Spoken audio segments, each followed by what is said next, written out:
Over the decades, interest in this case has just continued to grow and grow, to the point that it's actually considered one of Australia's greatest unsolved mysteries. In the hope that we might have been able to find some of his property that might have helped us to identify who he actually was. Amid the bustling streets of Adelaide and the tranquil beaches of Sligo, mysteries linger that challenge even the most seasoned detectives. From the windswept shores where the Summerton Man was discovered to the eerie coastlines of Ireland where Peter Bergmann met his cryptic end, these cases intrigue and confound us. Yet none are as chilling as the case of the Isdal Woman, found in Norway's desolate Isdalen Valley, aptly known as Death Valley. Here, a woman's identity was meticulously erased, her story shrouded in icy silence and mystery. Join us as we delve into these mysterious deaths that remain unsolved to this day. The puzzling case of Peter Bergmann. On the 12th of June 2009, a mysterious figure known as Peter Bergmann appeared at the Ulster bus depot in Derry. Between 2:30 and 4 p.m. local time, he boarded a bus destined for Sligo, County Sligo, with only a black shoulder bag and standard carry-on luggage in tow. He reached Sligo bus station at 6:28 in the evening and promptly took a taxi to the Sligo City Hotel, where he checked in using a fictitious name and an address that traced back to nowhere. Einstedersen 15, 4472, Vienna, Austria. Peter Bergmann was described as having a slender build, standing at 1.79 meters tall, with short gray hair and blue eyes. His age was estimated to be in the late 50s to early 60s. Hotel staff noted his Germanic accent, clean-shaven face, and neatly groomed appearance. He was dressed in a black leather jacket, blue trousers, and black shoes, a size 44, typical attire for a professional, possibly hinting at his roots in Europe, as his clothes bore the label of C&A, a popular retail store prevalent in Germany and Austria. Throughout his stay, Bergmann's actions raised suspicions. He was captured on CCTV footage, leaving the hotel with a purple plastic bag filled with unknown contents. Curiously, each time he returned without the bag, suggesting he disposed of personal items during his outings. His disposal methods were calculated. He strategically used surveillance blind spots to ensure no one could see what he discarded. On the 13th of June, CCTV footage showed Bergmann at the Sligo post office at 10:49 a.m., where he purchased 8 82-cent stamps and airmail stickers. The very next day, he left the hotel between 11 a.m. and 11:30, asked a taxi driver for directions to a secluded beach, and was recommended Ross's Point, a serene location ideal for a quiet swim. After spending some time there, he caught a ride back to the bus station at Sligo. On Monday, the 15th of June, the man checked out of his hotel at 1:06 p.m. He was seen leaving with a black shoulder bag, a purple plastic bag, and a different black luggage bag, noticeably without the same black carry-on he had upon arrival in Sligo. His departure was methodical. He walked from the hotel to the bus station, making a brief and seemingly hesitant stop at the Quayside shopping center, where he awkwardly lingered in the doorway for several minutes. By 1:16 p.m., Bergmann had left the shopping center and proceeded along Wine Street toward the bus station. There, at 1:38 p.m., he ordered a cappuccino and a toasted ham and cheese sandwich. While eating, he reviewed several pieces of paper from his pocket, which he then methodically tore in half and discarded in a nearby rubbish bin. Shortly thereafter, at 2:20 p.m., he boarded a bus headed for Ross's Point, a local beach area. During his walk on the beach, he was observed by 16 individuals, casually greeting each passerby as he moved along the shoreline. The tranquility of the following morning was shattered when Arthur Kinsella and his son Brian, who was training for a triathlon, stumbled upon a grim scene. At 6:45 a.m., they found Bergmann's body lying on the beach. The man was clad in purple striped Speedo-type swimming trunks, with a curious addition: his underpants worn over the trunks and a navy t-shirt tucked into them. The Kinsellas quickly alerted the Gardaí. By 8:10 a.m., Dr. Valerie McGowan officially pronounced Bergmann dead at the scene. What followed was a 5-month intensive investigation led by the Gardaí, delving into the identity of the man who went to great lengths to ensure he would not be recognized or remembered. When Bergmann's body was discovered, he was nearly unidentifiable. No wallet, no identification, and most of his clothes left behind on the shore. The autopsy conducted by Sligo's medical examiner, Dr. Clive Kilgallen, concluded there were no signs of classical saltwater drowning or any evidence of foul play. However, the condition of Bergmann's body told a story of a man in declining health. His teeth showed extensive dental work, including crowns, root canals, and even a gold tooth, suggesting he had access to good dental care throughout his life. Despite appearing well-dressed and groomed, Bergmann was suffering internally.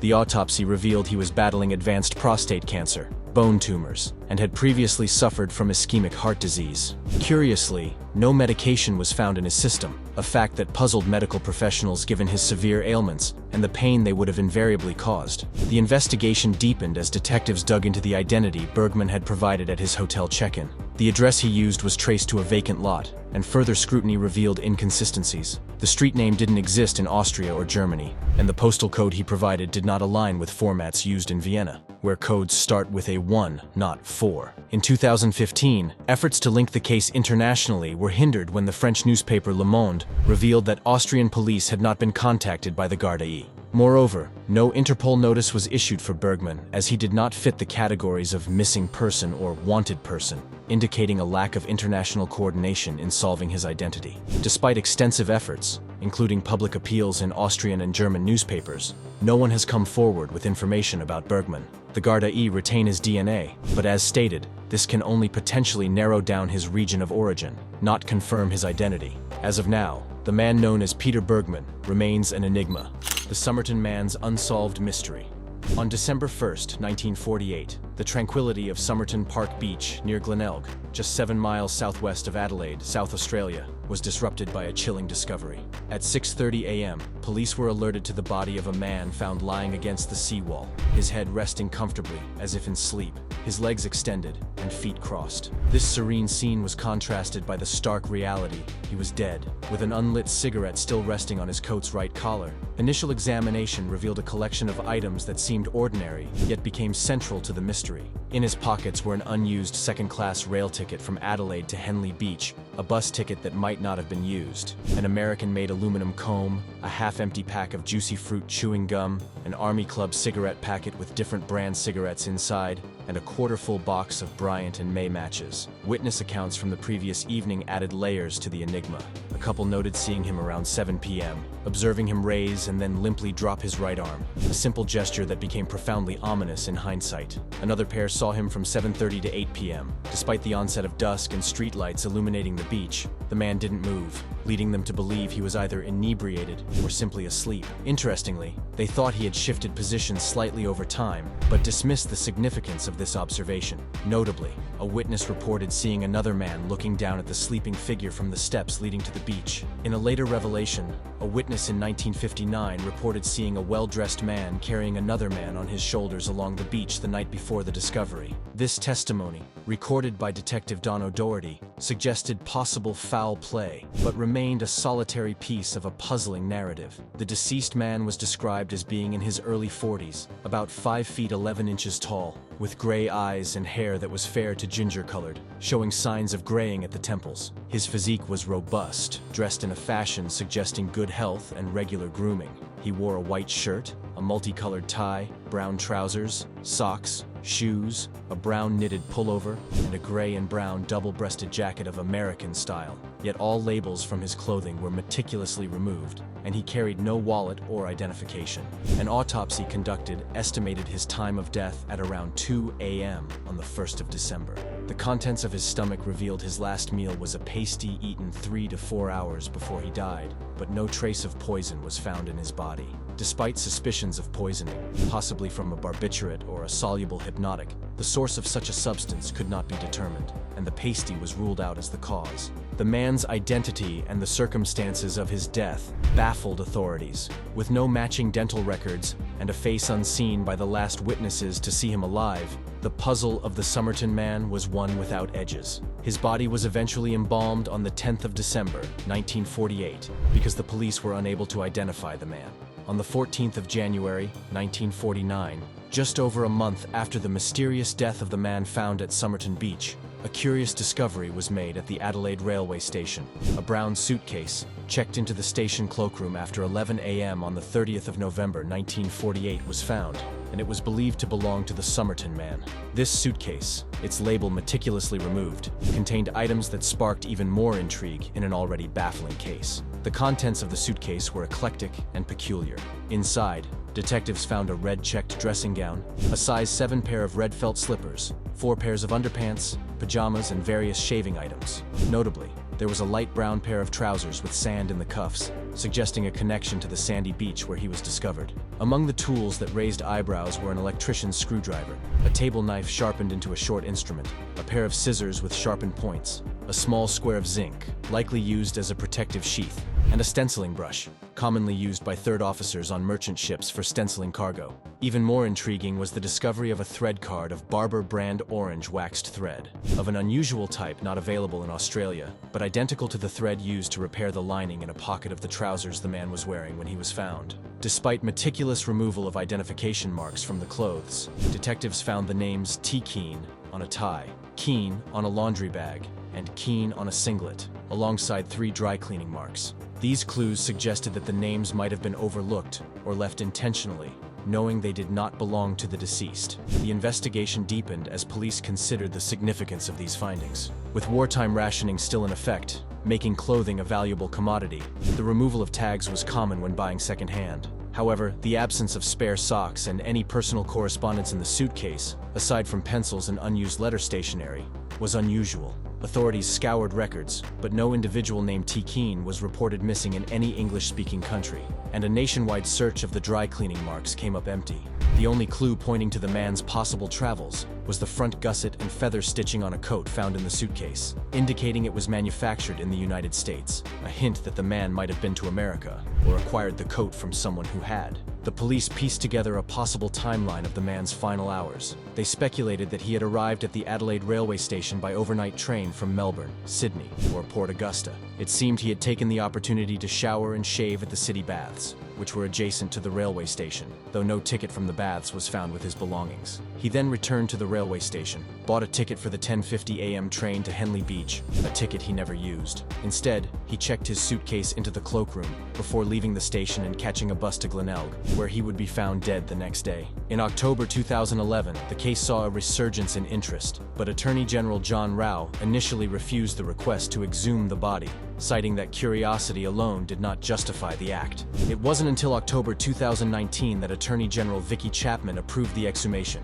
facilitated by advancements in DNA technology and funded by interested parties. The aim was to compare the DNA of a potential granddaughter with that of the Summerton Man in hopes of a match. The exhumation finally took place on the 19th of May, 2021. The remains, found deeper than expected, were in reasonable condition, raising hopes for successful DNA extraction. This operation, part of broader initiatives named Operation Persevere and Operation Persist, aimed to solve cases of historical unidentified remains in South Australia. Parallel to the physical investigations, Professor Derek Abbott from the University of Adelaide had been making significant strides since March 2009.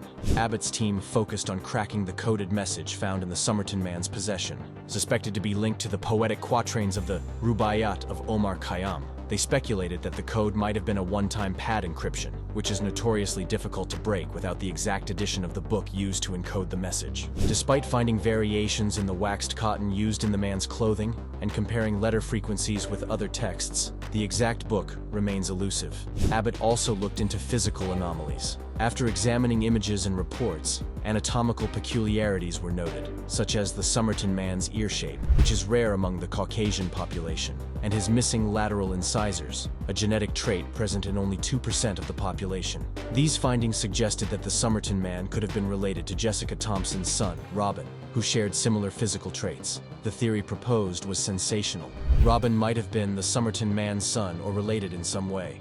DNA testing of Robin's lineage could potentially confirm this theory, which remained speculative without concrete genetic proof. In an intriguing personal twist, Abbott married Rachel, the granddaughter of Jessica Thompson, in 2010, further entwining his life with the mystery. The family even keeps a painting of the Summerton Man, believing him to be kin.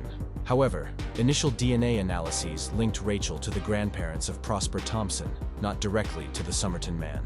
In efforts to finally put a face to the name, in July 2013, Abbott commissioned an artistic impression of the Summerton Man, hoping that a new image might bring forward someone who recognized him. Further, in December 2017, promising new evidence was found. Hairs on the plaster cast of the corpse suitable for DNA analysis were sent to the Australian Centre for Ancient DNA. By February 2018, the team had successfully extracted a detailed mitochondrial DNA profile, placing him in the haplogroup H401A1A, found in only 1% of Europeans. While this mitochondrial DNA does not aid in identifying paternal lineage, it adds a piece to the complex puzzle of his origins. The unsolved case of the Isdal Woman.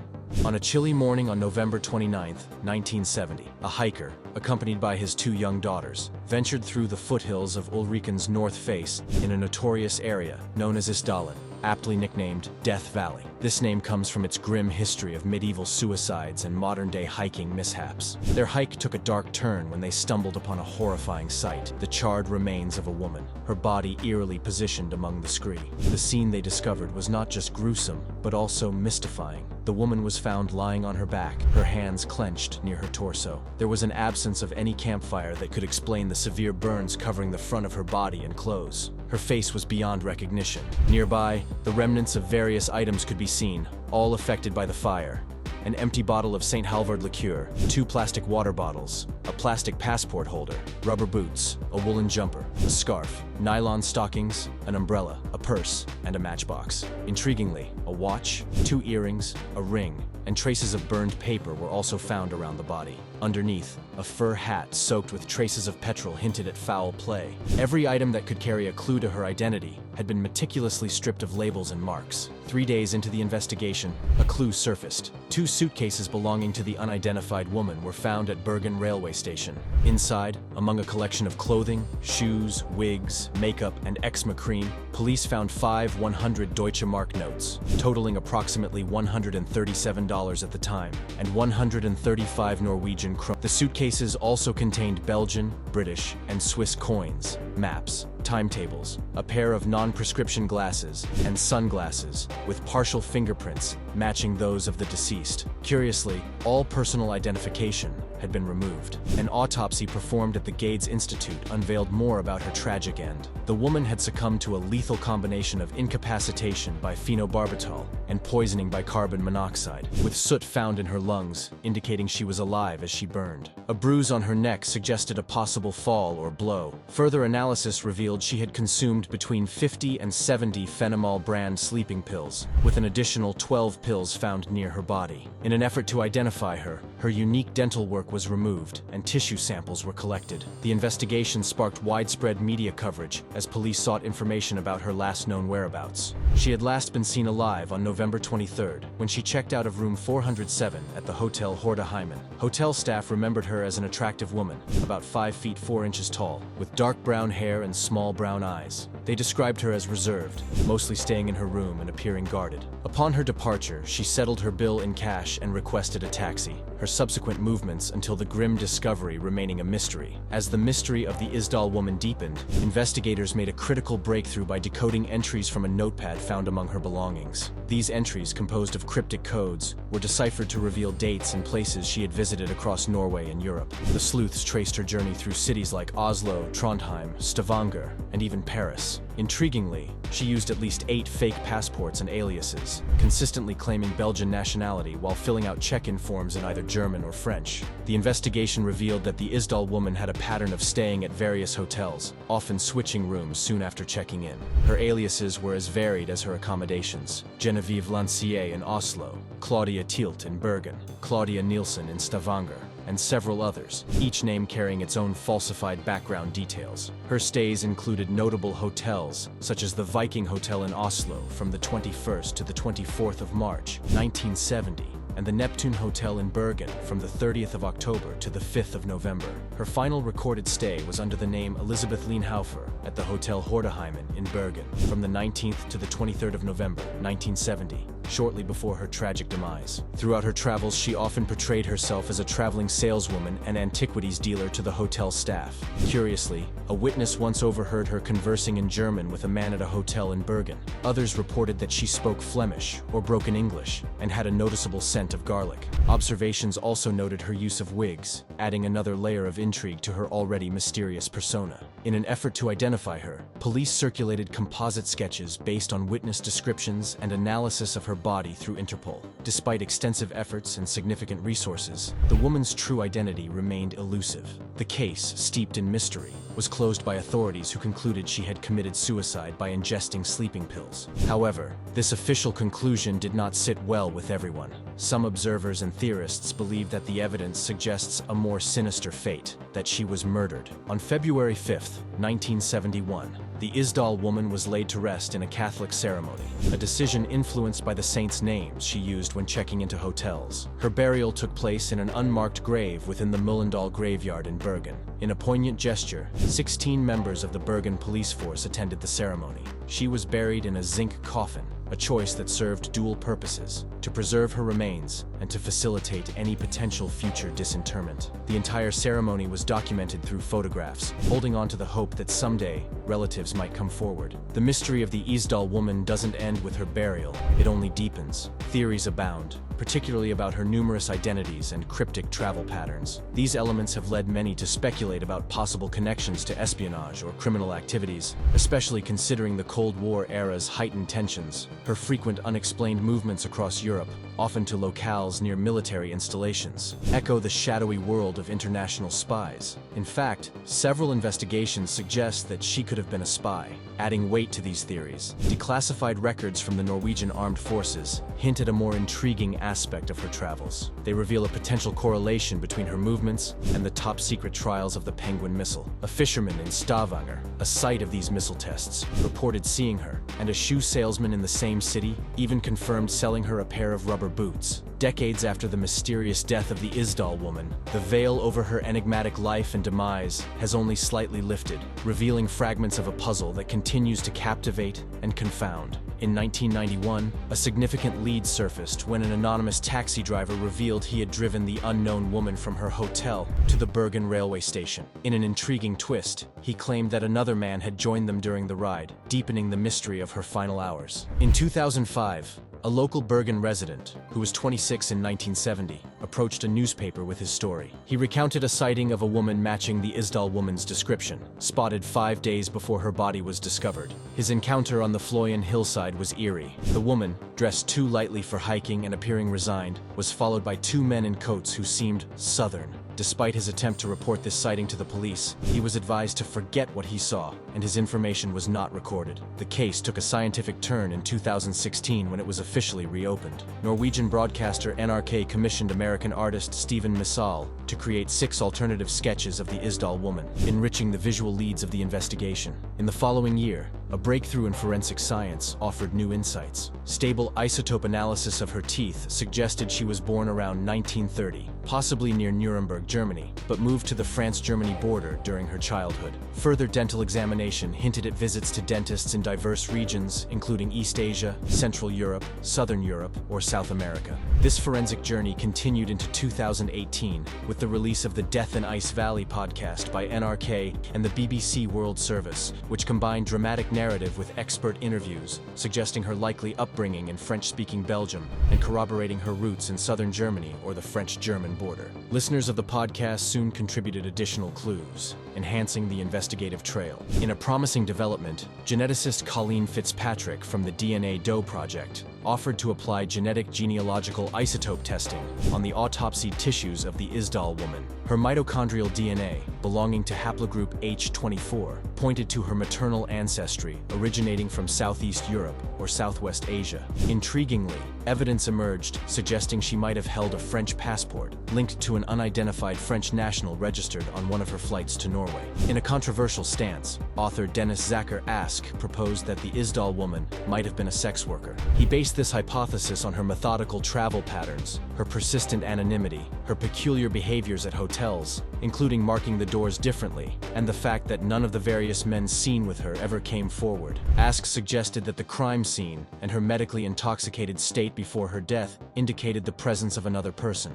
possibly implicating murder or assisted suicide, with murder being the more likely scenario. In 2019, an intriguing development surfaced after an article in the French newspaper Le Républicain Lorrain. A resident from Forbach claimed a romantic involvement with the Isdal Woman during the summer of 1970. This individual described her as a polyglot with a Balkan accent, who carefully curated her appearance to look younger than her actual age, which he believed to be 26. She was cautious, never divulging personal details, and regularly received international calls. A search through her possessions revealed various wigs, colorful clothes, and a photograph depicting her on horseback. The romantic connection sparked suspicions that she might be involved in espionage, yet fear prevented him from contacting the authorities. His narrative and the intriguing photograph were later published, fueling more speculation about her mysterious life. Thanks for watching. See you in the next video. See you.